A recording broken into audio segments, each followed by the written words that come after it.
अपन इससे पहले वाले जो पढ़ा था उसके अंदर अपन वेक्टर के अंदर एनालिटिकल ट्रीटमेंट पढ़ा था। ठीक है, एनालिटिकल ट्रीटमेंट जो मोशन इन प्लेन के अंदर था, जिसमें अपन ने ये जाना था कि किसी दो वेक्टर्स के बीच का जो रिजल्टेंट होता है वो अपन कैसे फाइंड आउट करते हैं। अब अपन जानते हैं कि इसके जो दो अपन ने कंडीशन लिया है वेक्टर एंड स्केलर, इस वेक्टर और स्केलर की प्रॉपर्टीज़ क्या है। ठीक है, तो सबसे first of all properties of scalar product अपन जानते हैं। तो प्रॉपर्टीज़ ऑफ स्केलर प्रोडक्ट क्या कहता है वो देखिए। फर्स्ट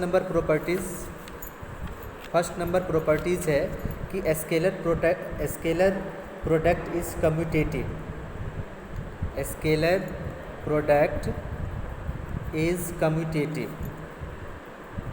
कम्यूटेटिव कहने का मतलब क्या होता है, तो कम्यूटेटिव कहते हैं कि अगर जैसे अपन को A डॉट B है, ठीक है, A डॉट B है, तो इसको अपन लिख सकते हैं B dot A। Clear, A dot B को अपन लिख सकते हैं B डॉट A। दोनों एक ही चीज़ें हैं, दोनों एक ही रिजल्ट, दोनों एक ही आउटपुट देगा।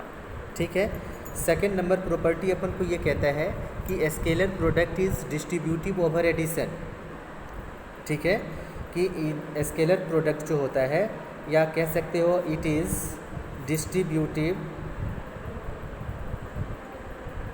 Distributive over addition. तो डिस्ट्रीब्यूटिव ओवर एडिशन में क्या कहते हो आप, कि जैसे A dot B plus C है अपने पास, ठीक है, तो इसको अपन लिख सकते हैं A dot B plus A dot C लिख सकते हैं। तो ये दोनों एक ही आउटपुट अपन को देगा।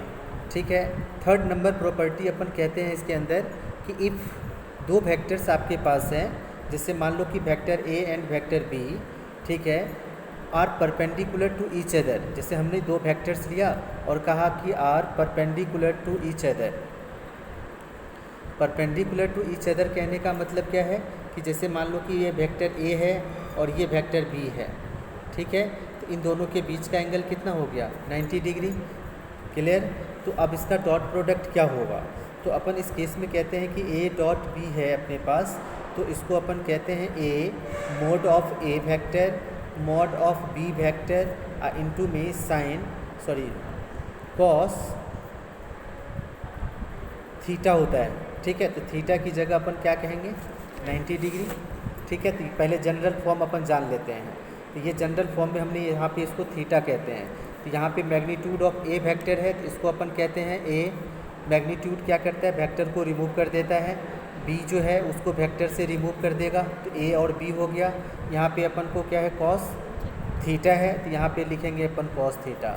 अब आप बोलोगे कि जैसे सर A डॉट B में अपन कॉस थीटा लेते हैं, ये कैसे आ जाता है, तो ये जनरली इसकी प्रॉपर्टीज़ के अंदर आता है कि अगर अपन A डॉट B लेंगे तो AB कॉस थीटा लिखेंगे। और यही चीज़ें हम जब दूसरा क्रॉस प्रोडक्ट पढ़ाएंगे तो उसमें इसी कॉस की जगह साइन का कंपोनेंट लगाएंगे। ठीक है, तो डॉट प्रोडक्ट में बच्चों आप लोगों को याद रखना है कि अपन कॉस कंपोनेंट लेंगे, कॉस थीटा लेंगे हमेशा। ठीक है, ये जनरल रूल है इसका। अब हमने यहाँ पे क्या कहा आपको कि थीटा आपके पास कितना है, 90 डिग्री। तो थीटा 90 डिग्री है, तो अपन क्या कहेंगे इसको, AB कॉस 90 डिग्री। कॉस 90 की वैल्यू क्या होती है, 0। तो ये पूरी वैल्यू क्या मिल गया, 0। तो अपन क्या कहेंगे, A डॉट B जो है अपन को क्या मिल गया, 0, जब क्या हो कि परपेंडिकुलर हो।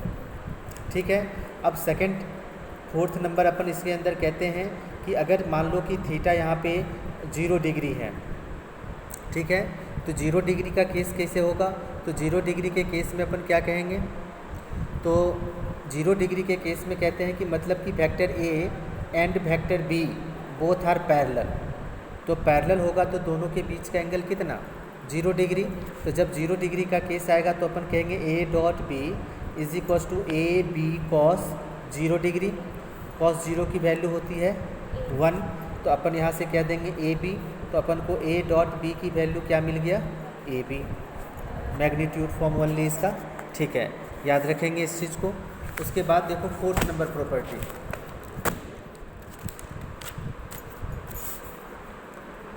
फिफ्थ नंबर प्रॉपर्टी अपन को अब ये कहता है कि जैसे पहले केस में तो अपन 0 डिग्री, सेकेंड, अब अपन कहते हैं कि अगर जैसे A vector and B vector are anti parallel, anti parallel, anti parallel कहने का मतलब क्या है, जैसे वेक्टर ए अपन इस डायरेक्शन में जाएगा और वेक्टर बी उसके अपोजिट डायरेक्शन में, तो इन दोनों के बीच का एंगल कितना बन गया 180 डिग्री, है ना। तो इस केस में अपने को थीटा पता चल गया कि 180 डिग्री है। जब एंटी पैरेलल हो तब, पैरेलल में 0 याद रखेंगे, अब परपेंडिकुलर में 90 डिग्री होते ही हैं, ठीक है। तो अब अपन यहाँ से कह सकते हो कि अगर ए डॉट बी है अपने पास, तो इसको अपन कह सकते हैं ए बी कॉस 180 डिग्री, ठीक है। कॉस 180 की वैल्यू क्या होती है -1, ठीक है। तो कॉस 180 को अपन यहाँ पे कॉस 180 डिग्री की वैल्यू होती है -1, याद रखेंगे इसको। तो अपन यहाँ से आ जाएगा माइनस ऑफ ए बी। तो अब अपन जब एंटी पैरेलल हो और उसका डॉट प्रोडक्ट निकालना हो तो वो अपन को क्या दे देगा minus of A B, clear, ठीक है। 6th नंबर देखो, इसके अंदर अपन क्या कहते हैं कि अगर scalar product of 2 vectors with itself, जैसे अगर मान लो अपन ने कोई वेक्टर है उसका उसी वेक्टर के साथ, ठीक है, अगर कोई वेक्टर है उसका उसी वेक्टर के साथ अगर अपन क्या करें डॉट प्रोडक्ट निकालें, दैट मीन्स कि जैसे वेक्टर ए है और वेक्टर ए को अपन वेक्टर ए के साथ ही डॉट प्रोडक्ट निकालते हैं, ठीक है। तो उस केस में अपन क्या कहेंगे ए इंटू में ए कॉस एंगल कितना बनेगा तो 0 डिग्री। क्यों? क्योंकि जैसे अगर मान लो वेक्टर ए है तो वेक्टर ए अपने साथ कितने डिग्री का एंगल बनाएगा 0 डिग्री का एंगल बनाएगा। तो सिंपल सी है, तो इसको अपन क्या कहेंगे 0 डिग्री, कॉस 0 की वैल्यू 1, तो ये a इंटू ए क्या हो जाएगा ए स्क्वायर। तो अपन इस केस में क्या कहेंगे A dot A is equal to A square, clear. अब अपन इसके ऑर्थोगोनल प्रॉपर्टीज़ को जानते हैं। ऑर्थोगोनल प्रॉपर्टीज़ के अंदर अपन क्या कहते हैं कि जैसे 3D सिस्टम, जैसे X axis Y axis and Z axis अपन ने बना लिया, ये अपना एक्स एक्सिस हो गया, ये वाई एक्सिस, ये जेड एक्सिस, ठीक है। अब इसके अंदर अपन यहाँ पे कहते हैं ये ओरिजिन है। अब इसमें हम एक्स एक्सिस को अपन जनरली आई कैप से रिप्रेजेंट करते हैं, वाई एक्सिस को जनरली जे से रिप्रेजेंट करते हैं और जेड एक्सिस को जनरली अपन के से रिप्रेजेंट करते हैं, ठीक है। अब यहाँ पे ये कंपोनेंट रूल होते हैं, इसके यूनिट वेक्टर के फॉर्म में हम इसको इंट्रोड्यूस कर रखे हैं, ठीक है। तो इसमें देखो क्या कहते हैं कि अगर हम कहें आई डॉट आई, जैसे आई डॉट आई है, तो आई डॉट आई का मतलब है कि आई अपने ही साथ कितने डिग्री का एंगल बनाएगा, मतलब एक्स के साथ कितने डिग्री का एंगल बनाएगा 0 डिग्री का, वाई के साथ कितने डिग्री का एंगल बनाएगा 0 डिग्री का, जेड के साथ कितने डिग्री का एंगल बनाएगा 0 डिग्री का। क्योंकि अगर मान लो ये जेड एक्सिस है तो इसी पे कोई अनदर एक्सिस भी जेड आएगा तो ये दोनों तो एक दूसरे के पैरेलल हो गए, और पैरेलल के केस में अपन को पता है कि एंगल 0 डिग्री होते हैं, है ना।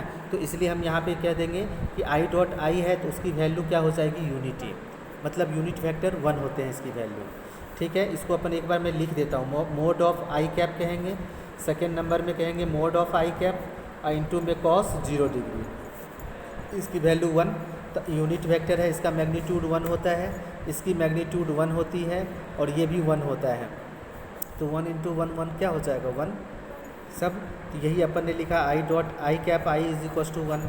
इसी तरह से अगर अपन जे डॉट जे लिखेंगे तो उसकी वैल्यू भी 1, ठीक है। अगर अपन यहाँ पे के डॉट के लिखा उसकी वैल्यू भी क्या मिल गया 1। तो ये बेटा आपको याद रखना है, ठीक है।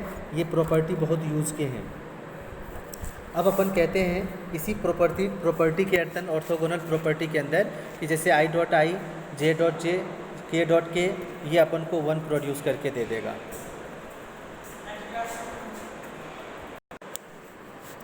ठीक है। तो अब अपन ये प्रॉपर्टी, इसी में अगर हमने ये कहा आपको कि अगर आई डॉट जे है तो इसको आप क्या लिखोगे, तो इसमें देखो आई और एक्स एक्सिस और वाई एक्सिस के बीच का एंगल 90 डिग्री, ठीक है। तो ये अपन को क्या मिल जाएंगे 0, क्योंकि कॉस 90 0 होता है, बात समझे। इसको अपन ऐसे लिखेंगे कि अगर जैसे आई जे कॉस 90 डिग्री, तो कॉस 90 की वैल्यू 0 हो गई तो पूरी वैल्यू ही 0 कर दिया ना इसने। तो अपन यहाँ पे आई डॉट जे कैप कह देंगे तो ये अपन को 0 हो गया।